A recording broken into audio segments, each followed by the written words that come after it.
नमस्कार, मी फराह खान. तुम्ही बघताय महाराष्ट्राचा number 1 Marathi news channel news 18 Lokmat. बुलेटिनच्या सुरुवातीला एक मोठी बातमी आहे. धनंजय देशमुख यांचा साडू दादासाहेब खिंडकर पोलिसांसमोर शरण आलाय. एका युवकाला मारहाण प्रकरणी खिंडकरसह 7 जणांवर पिंपळनेर पोलीस ठाण्यामध्ये गुन्हा दाखल करण्यात आला होता. सोशल मीडियावर व्हिडिओ व्हायरल झाल्यानंतर पोलिसांनी कारवाई करत आरोपींविरोधात गुन्हा दाखल केला होता. तर या व्हिडिओमध्ये दादासाहेब खिंडकर काठीनं मारहाण करत होते. आता खिंडकर स्वतःहूनच पोलिसांना शरण आले.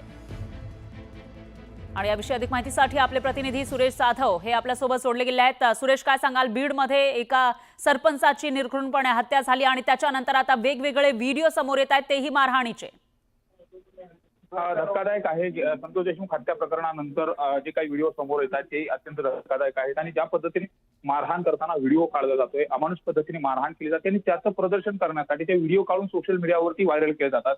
विशेष म्हणजे यातून दहशत नेमकी निर्माण करून काय करायचं असा देखील प्रश्न उपस्थित होतो. ज्या सुरुवातीला काल जो व्हिडिओ समोर आला होता, दादा खिंडकर एका ओंकार सातपुते नावाच्या तरुणाला मारहाण करत होता.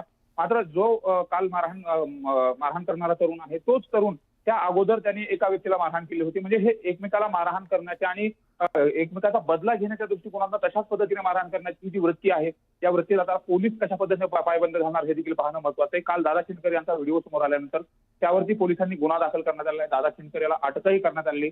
मात्र जो ओंकार सातपुते नावाचा तरुण आहे त्याने देखील एका तरुणाला मारहाण केली, त्याला देखील अटक होणार का हे देखील पाहणं महत्त्वाचं असणार आहे. मात्र ज्या पद्धतीने हे वेगवेगळे व्हिडिओ जुने जरी व्हिडिओ असले तरी आताच नेमके समोर काय येत आहेत आणि अशा पद्धतीने समोर आल्यानंतर आता काल पोलीस अधीक्षक यांनी सुद्धा सांगितलं की सुमोटो आम्ही गुन्हा दाखल करणार, जर तक्रारदार नाही आला तर आम्ही सुद्धा गुन्हा दाखल करणार. अशा पद्धतीने जे दहशत निर्माण करायचा प्रयत्न करतात त्यांना वेळीच पायबंद केला जाणार. कायदा कोण हातात घेत असेल त्याच्यावरती कठोर शासन केलं जाईल असं देखील काल पोलीस अधीक्षक यांनी सांगितलंय. मात्र हे थांबणार कधी असा देखील प्रश्न उपस्थित केला जातोय. विशेष म्हणजे अजितदादा हे बीडचे पालकमंत्री आहेत, त्यानंतर कायदा सुव्यवस्था व्यवस्थित होईल अशा पद्धतीची अपेक्षा बाळगली जात होती. मात्र ज्या पद्धतीने हे सगळे व्हिडिओ समोर येतात यावरून पुन्हा एकदा कायदा सुव्यवस्था प्रश्न निर्माण झाला तर चित्र पाहायला मिळतं. निश्चितच सुरेश, धन्यवाद तुम्ही दिलेल्या या सविस्तर माहितीसाठी.